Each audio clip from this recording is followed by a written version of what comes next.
sorry, just finishing that thought, if the primary role of the news is informing the voting populace, then essentially the categories that become important are those that have to do with politics, current events, global events, climate change, critical issues, not necessarily so much the entertainment or weather or sports components.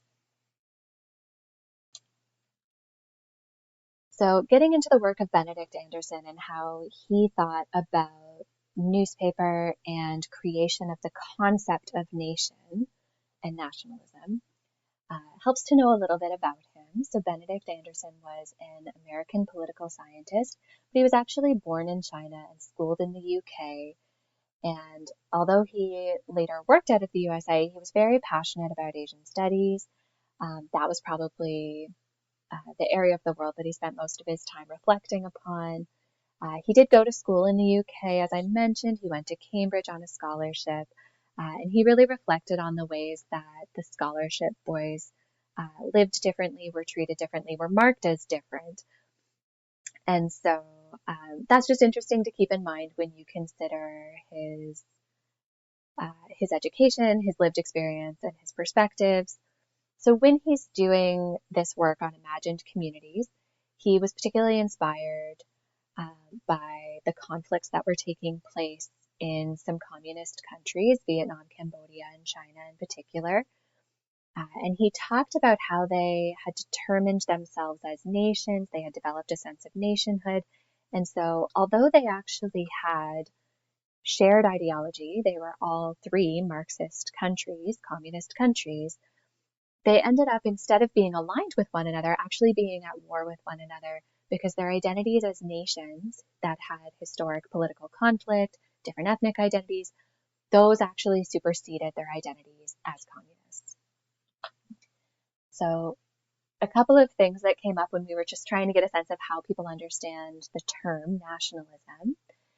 People talked about, on a positive side, having pride for your own nation and identity.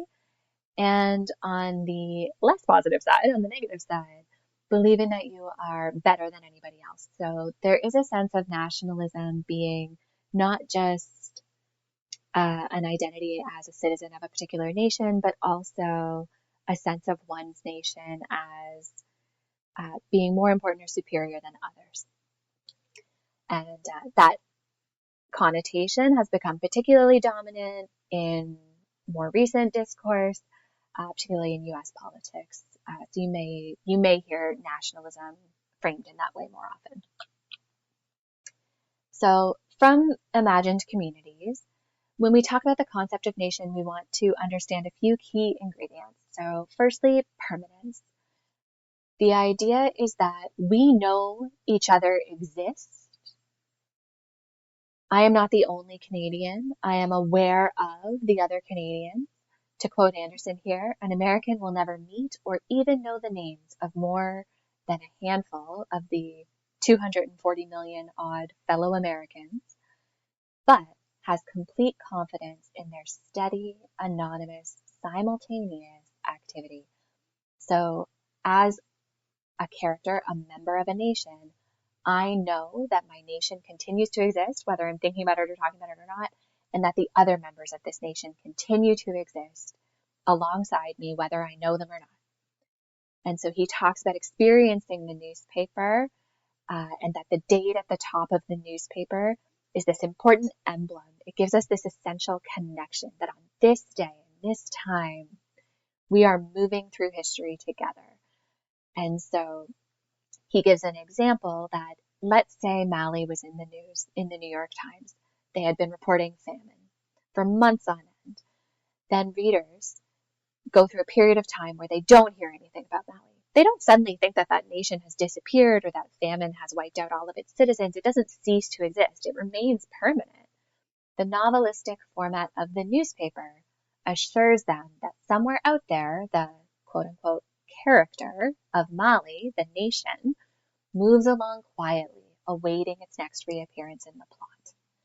So when we have a newspaper, ourselves as members of a nation and nations themselves are all characters who continue to exist and have stories told about them, and those stories create a permanence. So getting into a little bit more about this idea of national character, you see Anderson give the example of our young man, our hero. And the idea is that we don't actually need to know anything about that individual's identity to know that they now represent a particular issue, a particular nation. A young man who belongs to the collective body of readers of Indonesian, and thus, implicitly, an embryonic Indonesian, an imagined community. And then here we have just an example of what a national character could be in the United States. Thinking not so much in print, but in television, we have Jim Halpert from The Office, who's really portrayed as just a relatable person and everyman. If you don't know much about him, if you just know that he's a guy that works in an office all day, he can be representative of the average American. He can be representative of a worker. He can be representative of what it is to be an ordinary person in America. So thinking about the national character, and sorry for the cheeky photo here, it's just a parody of a Canadian drinking maple syrup here. In the imagined community, Anderson writes about the experience of reading of a person who has passed away in the newspaper. He imagines the corpse from the print in a newspaper. Nor does he care the slightest who the dead vagrant individually was. He thinks of the representative body, not the personal life. So this is that idea that when we read a newspaper story, let's say I gave the example in class today of if you read a story about an unhoused person, a homeless person, being arrested for sleeping in the street, you would be reading the story about the homelessness crisis in Toronto. You would be reading a story about how policing occurs in Toronto, and that individual who that happened to, their unique identity wouldn't be the point to you. Not because you don't care about them, but because they are a character. They are representing the issue. They are representing the city. They are representing perhaps even the province, the country. But they are representing what is happening in our society. And so that is that idea of the national character. They are illustrations of the stories that need to be told rather than actual unique identities. And we all experience them and read about them in the same way, and they create this shared experience. They make it possible for us to learn this shared information about what's going on in our world. So just checking in with people here, I wanted to get a sense of how engaged with the news people really are. Feel free to fill this in yourself if you like to, if you're following along. So getting back into the imagined communities, the idea of reading the newspaper as a collective ceremony. So we have this sense of when the newspaper is released, whether it's, the morning or the evening edition, or if it's a particular paper that's only released on a particular day of the week. And it's this shared understanding, this shared experience of consuming the news at particular times, even though we may not know each other, that we have this shared ritual. Each communicant is well aware that the ceremony, reading a newspaper, he performs is being replicated simultaneously by thousands or millions of others of whose existence he is confident, yet of whose identity he has not the slightest notion. I do not know the person who is watching CBC News in Vancouver, but I trust that there is someone in Vancouver watching CBC News and getting the same information that I am. And therefore, we are part of this shared experience. We are part of this imagined community, this created community. So, nation then becomes the result of simultaneity. We exist at the same time. We are aware of one another's existence in the same space and time. Not literal space. Not actually that we're in proximity to each other, but in the same imagined space. There is assumed permanence that our nationhood carries on, whether we're thinking about it or talking about it or not. Nation is developed through newspapers by reading about events in the nation, so having this shared knowledge of what's going on, by reading about national characters, those examples that illustrate rather than necessarily individual unique identities. through the collective ceremony of reading together, so knowing that we're all doing this at similar times and places in our day, and by seeing other people reading about us, confirming the collective ceremony. So not just knowing that when I'm taking in the news, someone else is taking it in as well, but that if there was a story about Torontonians, that other people are then aware of me too. So I'm aware of them, they're aware of me. There's a collective. So we then got ready to get into the content about Chomsky. We are approaching the break, thankfully, so I can stop with this recording and you can go to the classroom lecture shortly. But just explaining a little bit of where Chomsky's going to come in here.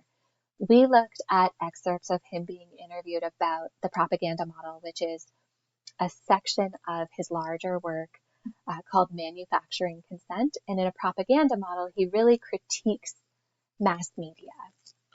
And so some of the things to understand about Noam Chomsky is he's an American linguist. So he's very well known for his critiques of politics. He's very outspoken about politics. But originally, he was a linguist. He presented a theory of language as innate, which is to say he thought that human capacity to learn language is something that we're born with. He presented that in the 50s. He's very famous in the field of linguistics. But he becomes really outspoken about the Vietnam War in the 60s. And in the 70s, he publishes critiques of the way that atrocities in Cambodia were being reported. And so we start to see him really giving us analysis of the role of mass media and the way that media is shaped and controlled and filtered, and really challenging us to think critically about the news that we're consuming and if it's really giving us unbiased whole truths. So that's why we wanted to bring this in here. So Anderson is going to teach us that we're part of the shared community consuming the news together, that we have this shared access to information. Chomsky is going to challenge us to think about the quality and integrity of that information. And we've talked about the printing press and the evolution of journalism as the fourth estate, which really strives to be a discipline of integrity. So just layering these concepts together, we're moving into the break, as I mentioned, and then we're going to watch a video interview with Chomsky himself, talking with a journalist, quite hilariously, about his lack of faith in journalism. And he will give very specific examples about the coverage of the Vietnam War. Don't get too bogged down in the details. Just try to take in the big picture concepts about whether or not whole truths or challenging versions are being shared with the larger population and why or why not. Okay, so I am going to stop myself here and I am going to let you guys get ready. Sorry, I lied. I have one quote here just to illustrate the point. Chomsky is going to talk about the inequality of wealth and power and its multi-level effects on mass media interests and choices. In a nutshell, he's going to talk about the fact that there's a powerful few, a powerful wealthy few, that actually own the majority of news outlets and how that shapes things. So now I'm going to let you guys move back over to the primary recording, where you'll be able to see the rest of the lecture. And again, I do apologize for the difficulties with the recording. It's entirely my fault. I will continue to try to do better. Please feel free to email me if you have any questions or issues. Thank you so much.